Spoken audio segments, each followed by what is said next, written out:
न्याय अगर तो आधा दो, पर इसमें भी यदि बाधा हो तो दे दो केवल 5 ग्राम, रखो अपनी धरती तमाम। बिहार की धरती से आने वाले राष्ट्रकवि दिनकर की ये पंक्तियां इन दिनों हैदराबाद वाले भाईजान के लिए काफी हद तक सटीक बैठ रही है। असदुद्दीन ओवैसी ने भी कुछ ऐसी ही कोशिश महागठबंधन के आला नेताओं से की थी, समझौता करने की नसीहत दी, वो हुआ नहीं और अब अपने कौम की खातिर सीधे जंग के मैदान में वो आ गए हैं। लेकिन ओवैसी की बिहार वाली ये रणनीति सीधे सीधे अखिलेश यादव की टेंशन बढ़ा रही है। कैसे, देखिए नव भारत की इस एक्सक्लूसिव पॉलिटिकल स्टोरीज में।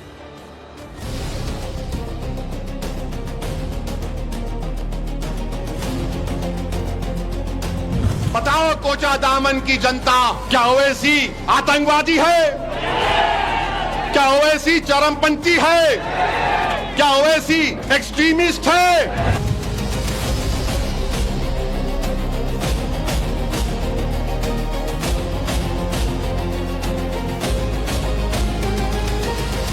तो इस विधानसभा से नौजवान विधायक ओसामा साहब ऐतिहासिक वोटों से जीत करके जा रहे हैं। मेरे साथ बोलेंगे जय श्री राम, जय जय श्री राम। 3 बंदर पप्पू, टप्पू और अप्पू के नाम पर। वैसे तो नाम ओसामा बहुत अच्छा है, हम कहते हैं अगर नाम आए थे यहां पर तो ओसामा का भी नाम बदल देते। सियासत सियासत सियासत, हम सियासत को जानते हैं और तुम्हारे जैसे लोगों को तो उंगलियों में खेल लूंगा इंशाअल्लाह ताला। तुम देखते जाओ। याद करना, बंटे थे तो कटे थे, बटेंगे नहीं तो कटेंगे नहीं। बिहार में चुनावी सरगर्मी पीक पर है। पक्ष और विपक्ष के सियासी योद्धाओं का जमावड़ा लगा हुआ है। सभी अपने तरकश से शब्द भेदी बाणों की बौछार कर रहे हैं, लेकिन इन तमाम शूरमाओं की नजर तो बिहार से बड़े बैटल ग्राउंड पर है, जहां चुनावी रणभूमि सजने में 500 दिन से भी कम का वक्त रह चुका है। हैदराबाद वाले भाईजान जहां बिहार में अपने नए नैरेटिव का ट्रायल कर रहे हैं, तो वहीं अखिलेश यादव अपने कोर वोट बैंक को साधने की कोशिश में लगे हुए हैं।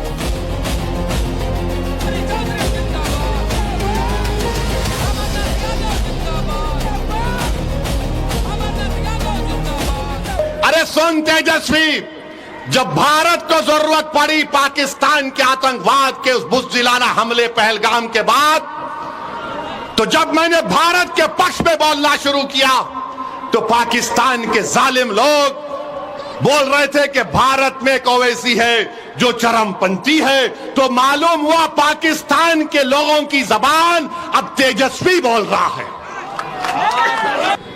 तो लगता है तेजस्वी को तालीम पाकिस्तान के आतंकवादी दे रहे हैं, पाकिस्तान के आतंकवादी दे रहे हैं। ओवैसी सियासत कट्टर करते हैं, मुस्लिम वोट बैंक पर नजर रखते हैं और इसी की बदौलत हैदराबाद से निकलकर देश के कई राज्यों में उन्होंने थोड़ा बहुत असर डाला।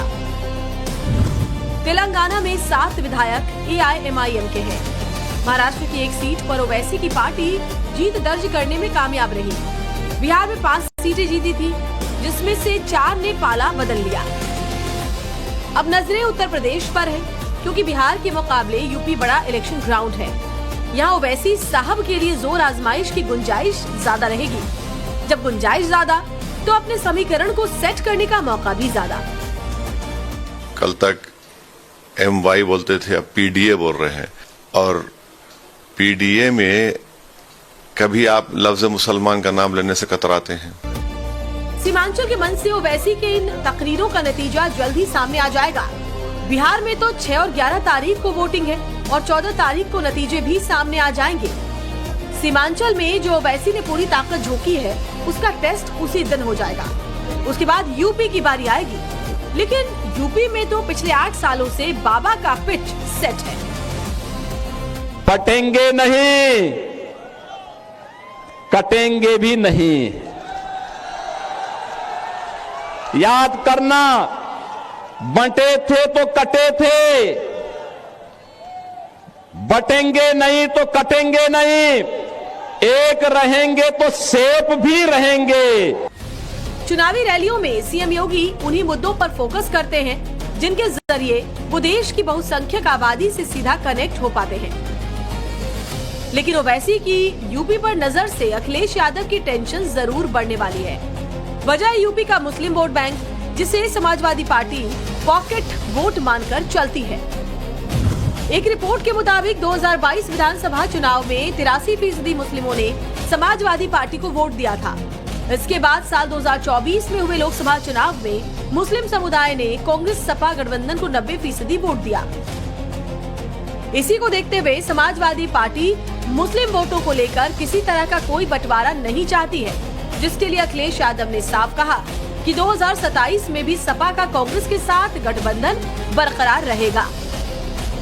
बधाई देना चाहता हूं इंडिया गठबंधन के सभी नेताओं को और कांग्रेस पार्टी के नेताओं का, और जो भी साथी जिन्होंने तय किया है तेजस्वी के नेतृत्व में ही चुनाव होगा। हमें उम्मीद है कि बिहार की जनता तेजस्वी और इंडिया गठबंधन को एक मौका देंगे। 24 में अखिलेश यादव का पीडीए इक्वेशन हिट रहा। यूपी में समाजवादी पार्टी 37 और कांग्रेस 6 लोकसभा सीटें जीतने में कामयाब रही। लेकिन 27 के लिए ओवैसी ने जिस तरीके से तैयारी शुरू कर दी है, उसे पीडीए के ए के हिस्से में बड़ी सेंध लग सकती है। और यही ए यानी अल्पसंख्यक वोटर 24 में अखिलेश के तारणहार बनेंगे। उत्तर प्रदेश में करीब 8% यादव है, जबकि मुसलमानों की आबादी करीब 20% है। यानी मुसलमान की आबादी यादव से करीब 2.5 गुना। यूपी में अखिलेश यादव बात भले ही पीडीए की करते हो, लेकिन उनकी पार्टी काफी हद तक उसी मुस्लिम यादव यानी एमवाई गठजोड़ पर निर्भर है, और इसी समीकरण पर ओवैसी बड़ा डेंट कर सकते हैं। अब आप मुसलमानों को एक झूठा दिलफरेब बात कर रहे हैं कि मैं अगर सत्ता में आऊंगा तो वक्फ कानून को कचरे के डब्बे में डाल दूंगा। आप बताइए, जो शख्स मुख्यमंत्री बनने का ख्वाब देख रहा है, उसको सेंट्रल लेजिस्लेशन और स्टेट लेजिस्लेशन में फर्क नहीं मालूम। दरअसल बिहार में ओवैसी ने पहले महागठबंधन से शामिल होने की भरसक कोशिश की थी। उनकी पार्टी ने लालू यादव से लेकर तेजस्वी यादव तक को चिट्ठी लिखी, बिहार की 19% मुस्लिम वोट की एकजुटता का हवाला दिया। लेकिन इसके जवाब में ओवैसी को मिला क्या? असदुद्दीन ओवैसी का भी मैं सवाल कर दूं, क्योंकि जब आप कह रहे हैं कि सेक्युलर फोर्सेस साथ हों, तो वो उन्होंने तो सबसे कहा बार बार कि हमने तो बहुत खत लिखे, हमने कहा कि वो हमको ले दें। एक्सट्रीमिस्ट की कोई जगह नहीं है।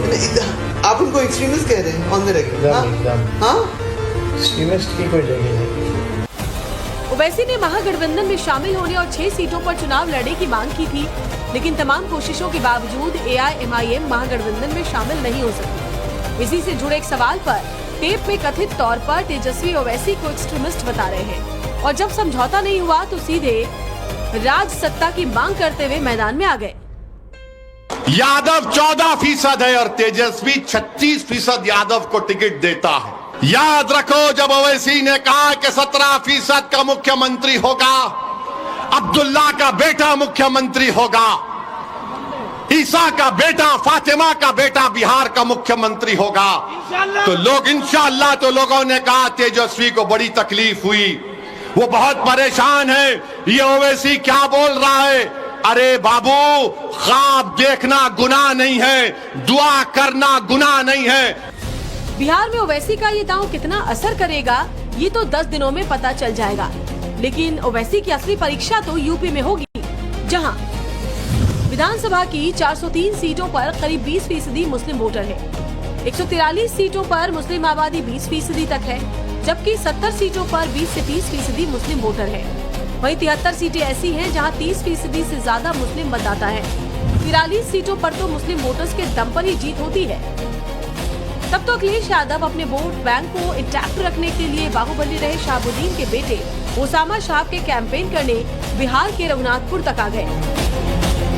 तो इस विधानसभा से नौजवान विधायक ओसामा साहब ऐतिहासिक वोटों से जीत करके जा रहे हैं। वैसे तो नाम ओसामा बहुत अच्छा है, हम कहते हैं अगर नाम आए थे यहां पर तो ओसामा का भी नाम बदल देते।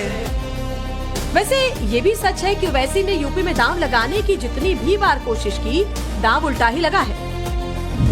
2017 में 38 उम्मीदवार उतारे थे, 2022 में 100 उम्मीदवार उतारे थे और 2024 लोकसभा में 7 उम्मीदवार उतारे थे।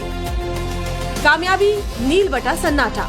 हालांकि बैरिस्टर साहब को ये बखूबी मालूम है कि कब, कहां, कैसे, किसका हिसाब करना है और यही अखिलेश यादव के लिए टेंशन की बड़ी वजह है। ब्यूरो रिपोर्ट, टाइम्स नाउ, नव भारत।